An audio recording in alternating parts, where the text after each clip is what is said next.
Welcome back, finally, to the Critics Clinic for your prescription for all things movie and entertainment. I'm here to talk to you about a movie, Superman. Again, there's a lot out right now in the big screen and in the small screen, so I'm going to start with Superman. That's the big one everyone's talking about right now. But before we go any further, that button below, that subscribe button, I need y'all to click that button. You're watching the videos, but not subscribing. All right, I need you to do that. We're going to go forward. I'm not going to give any spoilers in this one. This is going to be just an honest, tried and true review with my 5 categories, 2 points each for 10 points total. Go see the movie if you want spoilers. I'm not going to do it here because this one's just going to be a breakdown of the movie itself. As you know, my most important category, cast and crew, can make or break a film. I will be the first to say when I heard James Gunn was doing this movie, I was very skeptical. You know, we know and love Snyder. We know and love Henry Cavill in these roles as Superman. So we have some new people here. Superman, David Corenswet. We have Lois, played by Rachel Brosnahan. Lex Luthor, Nicholas Hoult. We have some other characters as well. You have the Green Lantern variant in this movie. Nathan Fillion. We have Isabella Merced playing Hawkgirl. We have Eddie Gathegi, who's playing Mr. Terrific. And some other characters that you'll see throughout the movie. I won't ruin that for you. In talking to cast and crew, again, I can be the first to admit when I was wrong. I feel like David Corenswet did an excellent job of bringing a comic book accurate depiction of Superman to the big screen. I think Henry Cavill's character was much more dark, much more brooding, and we loved it, and it was much more violent, much more serious tone, much stronger. This one, obviously, he's been scaled back, and James Gunn went on the record to say he was going to make Superman weaker, which I'll get to that in the plot. And you can tell. He gives him more of a, not an overly comedic personality, but more of like a down-home personality, which is what he would be. He's from a small little town. He's from literally Smallville. So he's going to have that mentality, no matter how strong he is. He has that mentality of, I just want to do good, and I just want to help people any way I can, and I don't care about the consequences, about breaking treaties and accords and crossing country lines. I just want to help people. And you could see how he played that role, and he played it up very well. He was a very lovable, kind of giant-type character. I appreciated that. His kind of just chemistry with Rachel Brosnahan's Lois character was excellent. There were a couple of scenes, like the one that was pretty viral, where it shows them like in a window in front of a fight scene in the back, and it just shows them having this chemistry. I thought that was great, showing kind of how they cared for each other. And there's one scene in particular where they're having like an argument, and they're having an interview, and it's just like 5 to 6 minutes, and it's such a smart scene, showing their interaction and their chemistry and how they care for each other, but how they're not gonna let each other get away with the pass. I really appreciated that. Again, I'll get to this later in the plot, obviously, but for the characters, again, Rachel Brosnahan did an excellent job of Lois. Didn't expect her to, but I believed the chemistry between her and Superman. It was great. Nicholas Hoult was the best Lex Luthor I've ever seen. And it's not so much a redemption story. You know, they give villains redemption stories. It's not so much that. It's just really giving you an understanding about why he feels the way he does about Superman. And he really brought that to the screen and showed that emotion in a way that I've never seen Lex Luthor. I've never felt like, I don't know, it's hard to say. I've never felt for Lex Luthor before, except for in this role. So I thought Nicholas Hoult, to me, was one of the big standouts for this. One of the probably like best villains I've seen in a long time.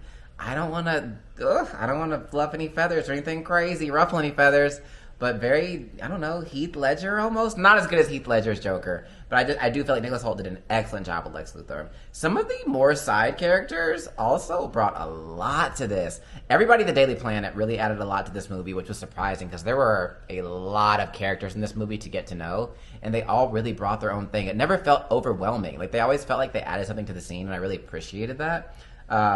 The Justice Gang, as they called it. There was Green Lantern, Hawkgirl, and Mr. Terrific. I thought Isabella Merced did a great job. Obviously, we all know her from The Last of Us most recently.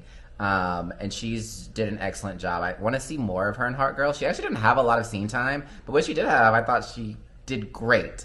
She was kind of funny. She was kind of brooding. I appreciated that. Green Lantern was the variant that he's supposed to be. He's very much like he's a jerk type Green Lantern, no nonsense guy, doesn't care what anybody thinks, and he did that role very well. You find yourself really disliking him, but in the best way possible. And really the star of their gang was easily Mr. Terrific. You'll know what I'm talking about when you see it. He, to me, stole the movie, the scenes that he was in, his fight scenes, his just comedic scenes. I didn't expect to like Mr. Terrific at all, but he did excellent. Eddie Gathegi, he redeemed himself and his character. We all remember him as Darwin from the X-Men movie. He got killed off like in the first 10 minutes, and it made no sense because his ability is to adapt, and he got killed. But he redeemed himself. He was excellent in this role. He stole the movie for me. Cast and crew, easy 2 out of 2. Now, on to the plot. Again, like I said, I can admit when I'm wrong, I was wrong. James Gunn did an excellent job of bringing, again, like I said, a comic book accurate Superman. He has those quirky moments. He's kind of goofy, he's kind of campy, but he also cares more about people and saving people than anything else, than any rule, than any law, and he'll do what it takes to do that. And so I appreciated that about the plot. It wasn't typical James Gunn.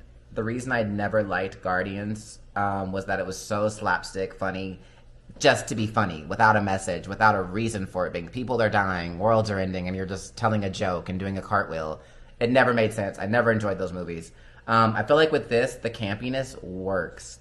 Like the scenes where it's quirky and it's funny adds to it. It adds to the enjoyment of this film. The plot, again, I'm not doing any spoilers here. And it's not an overly like complex plot. It's, you know, Lex Luthor versus Superman and him trying to turn the world against him. I would say from that standpoint, it was a great plot. It was a comic book accurate plot. I enjoyed it from the beginning of the movie to the very end. Honestly, for me, there's 2 cutscenes at the end. Take it from me, you can leave before the cutscenes. They're not important. They're not even good, honestly. I should have left before the credits rolled. But the plot was great. 2 out of 2. No spoilers here. I would say from a production standpoint, it was different. People going into this expecting the old DC with the super high-end special effects, like in the Justice League movies and the Wonder Woman and the Superman movie. You're not going to get that. It's not as crisp and it's not as clean. It's a slightly more campy, especially when Superman's flying, when he's fighting. It's a little, again, it's not as crisp. It's a little smoother. The edges are a little rounder, especially when he's doing some of his fast scenes. The flying's different. It's not that like zoop, zoop, zoop kind of like with Wonder Woman and Superman that they were doing in the old movies. It's a little clunkier, but I think it worked for David Corenswet's character. I enjoyed it. I didn't see anything wrong with it. With the side characters, Green Lantern's special effects looked excellent. I loved Mr. Terrific's special effects.